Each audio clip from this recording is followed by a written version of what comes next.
Social media पर इन दिनों भारतीय जारियत और मोदी हुकूमत के जंगी जुनून के खात्मे के लिए पाकिस्तानी फौज की जानिब से शुरू किए गए ऑपरेशन बुनियान मरसूस के चर्चे हैं। सोशल मीडिया सार्फिन की जानिब से भारत को धूल चटाने वाले ऑपरेशन पर फिल्म का मुतालबा किया जा रहा है।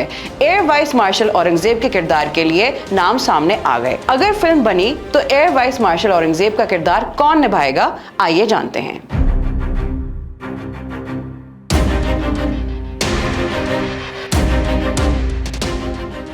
पाकिस्तानी फिल्म इंडस्ट्री के मशहूर डायरेक्टर नबील कुरैशी से मद्दाहों ने भारत के खिलाफ पाक फौज की जानिब से किए गए कामयाब ऑपरेशन बुनियान और मरसूस पर फिल्म बनाने की अपील कर दी है। हत्ता के अब सोशल मीडिया सार्फिन की जानिब से डायरेक्टर नबील कुरैशी से इस ऑपरेशन पर फिल्म बनाने और air vice marshal Aurangzeb Ahmed के किरदार को मरकजी हैसियत दिए जाने का मुतालबा भी सामने आ गया है। नबील कुरैशी से एक्स पर एक सारिफ की जानिब से ऑपरेशन बुनियान और मरसूस के हकीकी वाकयात पर मबनी फिल्म बनाने का मुतालबा किया गया। ट्वीट में तजवीज दी गई कि पाकिस्तानी अदाकार फवाद खान को air vice marshal Aurangzeb Ahmed का किरदार दिया जाए क्योंकि दोनों में काफी मुशाबहत है। इस ट्वीट का स्क्रीनशॉट शेयर करते हुए नबील कुरैशी ने भी फिल्म बनाने के इरादे का इजहार किया और उसे अपने लिए एजाज करार दिया। सोशल मीडिया पर जारी बहस के दौरान मुख्तलिफ सोशल मीडिया अकाउंट्स की जाने से मुख्तलिफ अदाकारों की तस्वीर शेयर करते हुए मद्दाहों से एयर मार्शल औरंगजेब अहमद के किरदार के लिए राय भी तलब की जा रही है।